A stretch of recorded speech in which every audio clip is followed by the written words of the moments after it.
Good morning, Miss Beth here. I have a book I want to share with you. Started to read a couple chapters for another classroom at Hillview, and I loved it so much I went and got the book out of the library and finished it myself. And you're reading it, seeing this backwards, but this word is Scar Island. It's written by Dan Gemeinhart. He's author of another book called Honest: The Honest Truth. And on the front, you can see Lighthouse being carried by some small people. And usually, when you read a book, you look at the cover and you look at the back. And the back says it's an amazing, emotionally hard hitting survival story, a gripping page turner, which is true. And I wish you were turning the page yourself, but we can't go to the library, and not only do you have access to Kindles and things like that, but anyway, it says this author, Gemeinhardt, presents a rousingly riveting, too hanky read. Arousingly, that means it gets you excited. Riveting means you're nailed to it, like you can't stop reading it, and it's gripping, that it grabs you. And it says, a too hanky read. A hanky means you might need a Kleenex when you read it. Two of them. It says, he's taking great care to craft a believable, but this is well, I always have trouble with this. Fiction means it's fake. Yes. This would be a fiction, a false story, which is believable though. A poignant tale, it means mm, poignant feeling, I guess, an important tale of steely resolve. Steely resolve means you want to stick to it, you're focused. An undying friendship. Undying friendship means good friendship, and an outstanding debut novel. So this was his first book. Debut means your first. It's a true adventure with strong underpinnings of moral courage and love. Poignant and real. That's what another reviewer said. True adventure, absolutely. Strong underpinnings, that means underneath it there's moral courage and love. Moral means you want to do the right thing, right? Exhilarating, and enthralling. Courage promises even the most reluctant readers a breakneck adventure that will keep them turning the pages with utter devotion. Sounds good? So that's the front and the back. And then I can read you the inside. Jonathan Grisby is the newest arrival at the Slabhenge Reformatory School for Troubled Boys. Despite the name, Slabhenge is more like a prison than a school. An ancient crumbling fortress of gray stone rising up from the ocean, it is dark, damp, and dismal, and it is just the place Jonathan figures he deserves. Because Jonathan has done something terrible, and he's willing to accept whatever punishment he has coming. Just as he's getting used to his new situation, however, a freak accident leaves the troubled boys of Slabhenge without any adult supervision. I don't want to read that all to you, it kind of gives it away. But it says Scar Island is acclaimed author Dan Geimenhardt's most gripping novel, yet a tale of misfits and outcasts at odds and in peril. And a redemption story, that means redeems them and makes them feel like they've made it better. They've come out of it on a good side. Shines a light on dark truths to reveal that the strongest prisons are of all are the ones we build for ourselves. I want you to I want to fill you in on everything, but just think about that. The strongest prisons of all are the ones we build for ourselves. What does that mean to you? Okay. Scar Island. The inside jacket there shows a kind of maze. And this was written in 2017, and not that old. Do the math. 3 years ago. Okay, chapter 1. Black page. A dark place indeed, it's called, this chapter. It's no fun shivering when you're wearing handcuffs. It doesn't help to be seasick either. Jonathan Grisby sat hunched over in the wildly rocking boat and tried not to throw up. And he tried not to let his teeth chatter together so hard that they shattered. And he tried at the same time to look like he didn't care. It wasn't easy. The little boat rocked off of each wave and crashed into the next with a jolt that sent shots of pain into his rear from the metal bench. His clothes were wet from the salty spray. The wind kept blowing his straight black hair into his eyes, and with his hands cuffed, he couldn't brush it away. The sun was already down, and every second brought more darkness. He noticed the boat's pilot grinning at him. It wasn't a nice grin. He was missing most of his teeth, and the few that he still had were brown and crooked.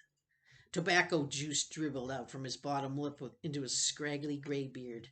"You look scared," the pilot shouted over the whine of the outboard motor that he steered with one hand. Jonathan just blinked and looked away. "'Tis all right to be scared, boy." The pilot eased back on his motor, slowing the boat so that he didn't have to yell. He was still smiling, and his eyes twinkled with a mean hunger. "I'd be scared too if I was going where you be going." The pilot's smile widened, showing all even more stained teeth. Jonathan threw back his head to clear the hair from his eyes and looked out over the white-capped ocean, ignoring the leering pilot. He was sitting with his back toward the front of the boat, facing the pilot and the dock they had left minutes before. Next to the pilot sat his partner. He was young, maybe 17 or 18, with a kinder face, not much more than a kid, really. "Ah, leave him alone, Cyrus," the younger man said. "There's no need to tease him." "I ain't teasing him, Patrick. I'm warning." The grizzled pilot narrowed his eyes and nodded at Jonathan as he spoke. "Wouldn't be fair to toss him to the wolves with him thinking he's going on some seaside vacation. 'Tis a dark place you're going, boy. A dark place, indeed."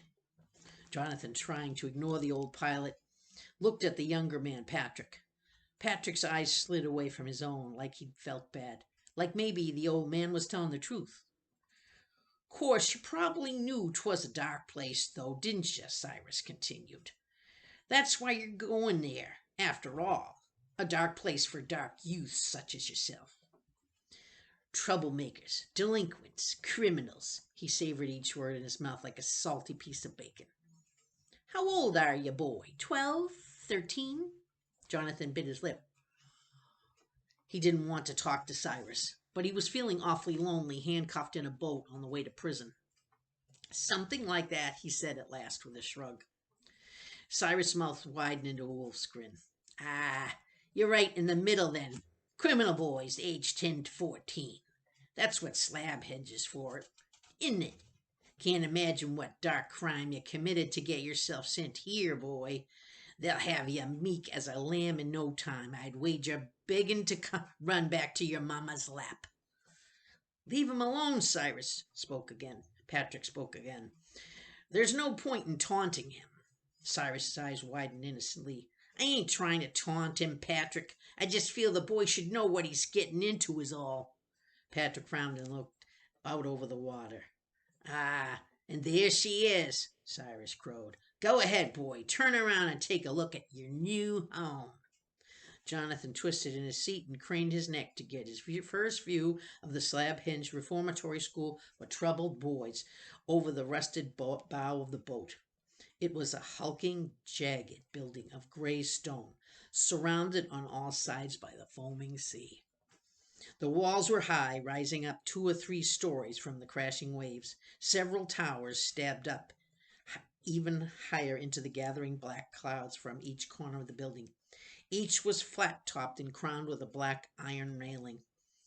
A few dark windows dotted the higher parts of the walls. Instead of glass, they all had thick metal bars. In a movie, it would be where the evil lord lived or where the good guy died. There was no beach, no land, not even any rocks. The waves smashed and churned right up against the great square stone blocks of the walls. Jonathan gulped. It was worse than he'd heard. And what he'd heard had been terrible. He ground his teeth together and let the stiff ocean wind dry his angry tears before they could fall from his eyes. His hands shackled together behind his back, squeezed into fist, then went loose. Pretty, ain't it? Cyrus chuckled. His laugh turned into a cough and finished with a thick spit over the side of the boat. It weren't always a school, you know. 'Twas built first for lunatics and madmen. Cyrus laughed again. That there, for the first 100 or so years of its miserable existence, was an asylum, a madhouse, a prison for the criminally insane. Jonathan's eyes wandered over the moss-covered walls, the bars, the turrets and shadows. It didn't look like the kind of place where the sun would ever shine. Thunder rumbled in the dark clouds above them. He swallowed a salty ball of fear. Still is, I suppose, Cyrus went on. Only now the psychos is just younger is all. He finished with another throaty cackle. He slowed the motor even more, dragging the ride out as long as he could. They were crawling now toward the stone prison, riding up and sliding down the green-black waves instead of bouncing along their tops. I wouldn't be thinking of escaping either, boy. Never been done. That's 1/2 mile of ocean we'll be crossing, chock with currents and undertows. Plenty of the crazy tried, of course. Threw themselves from the top of them walls there, but the sea is hungry here. It swallowed them all without a trace. After it dashed their brains against those walls, of course. Aye, 'tis hungry water around here. You can feel it, can't you? Cyrus was almost whispering now, his voice a hissy growl like a bully telling a ghost story. Why, it's eating at Slabhenge itself. See it there, chewing on them walls? Eating them, away at them, wave after wave. Did you know there used to be rocks around it? There did, and a pier, and a wee little sandy beach all the way around. But to see, she's been nibbling away nigh on a century and a half, and she'll have it all 'fore she's through. Cyrus punctuated his words with a good-ridden spit into the ocean. Then he cocked a smirking eyebrow at Jonathan. You got yourself a cozy new home, boy, indeed. A nut house full of delinquents being swallowed by the sea. Ha! But don't you worry if you get homesick. There's always the rats to keep you company. Cyrus threw back his head and hollered out a laugh. Jonathan looked at Patrick, who shrugged apologetically. Yeah, he said, there's plenty of rats. They were right in the shadow of the massive walls now. The waves splashing against them were loud. He looked up at the top. There were stones missing, tumbled down into the ocean. The place was falling apart. They passed a window 2 stories up. It was black and barred and shaped like a tombstone. For a moment, Jonathan was sure he saw a pale face looking out at him. He had to catch himself when the boat was rocked by a wave, and when he looked back, the face was gone. He shivered again, only partly because of the cold. And here we be, Cyrus said. He steered the boat up toward a darkened doorway in the wall, the same tombstone shape as the window. A heavy metal gate blocked the entry, and behind it a huge wooden door. Stone stairs led down from the gate and disappeared into the black water. The boat nudged up against the submerged stairs, and Patrick leapt out onto the steps, a rope in his hands. He tied the boat off to a rusty metal ring jutting out from the prison wall. Enjoy your stay, Cyrus hollered as Patrick helped Jonathan step out of the boat. Don't let Cyrus scare you, Patrick whispered as they climbed the steps towards the door. Just stay quiet and keep on the Admiral's good side. You'll be fine. What makes you think I'm scared? Patrick looked at Jonathan with raised eyebrows, then up at the dark prison they were entering. Well, good Lord, ain't ya? Jonathan almost smiled. Almost. He looked up at the grim, crumbling walls of his new home. It looked bad, just as bad as he deserved. The wooden door creaked open. A giant stood in the doorway, wearing a dark blue uniform with shiny silver buttons. He was skinny as a skeleton, but taller than any man Jonathan had seen in real life.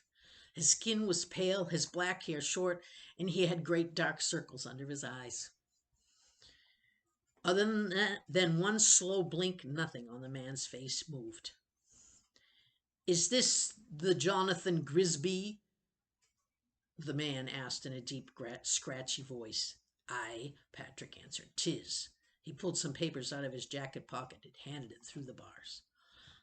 How are you, Mr. Vander? Patrick asked, his voice cracked nervously. The man only looked at Patrick from under his dark eyebrows, then jangled a huge ring of keys and unlocked the gate. He swung it open just far enough for Jonathan to slip through. Patrick gave his elbow one last squeeze before letting go. The gate clanged shut.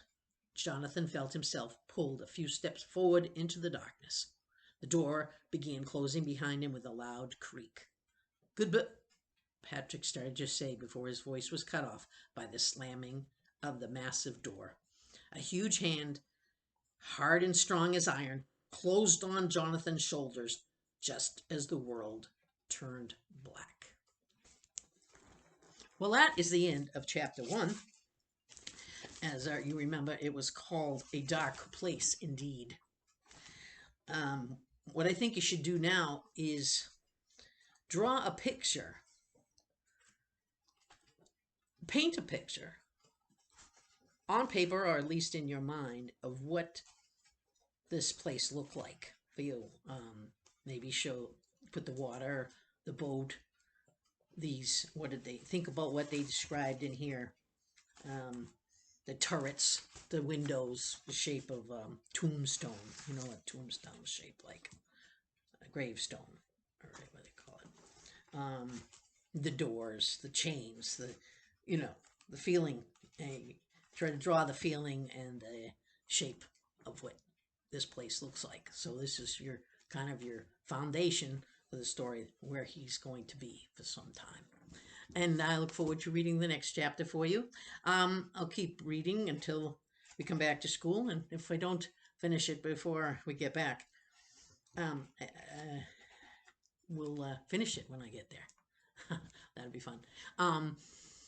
But like I said, I'd like for you to just write down a few things, some words, some adjectives that you liked that were used maybe on a piece of paper. Something you might like to share about what you thought about the first chapter, whether it interests you, whether it reminds you of something to lock it in your head right away would probably be a good idea. Who was our character? That's one thing I always I can't remember. Who's the kid's, what was that kid's name? If you think it, believe it or not. Jonathan Grisby is our main character. And the place he's going to is Slabhenge Reformatory. On the boat, so draw yourself a picture or write some things down, and we'll talk about it, review it before we see each other again. Ciao for now.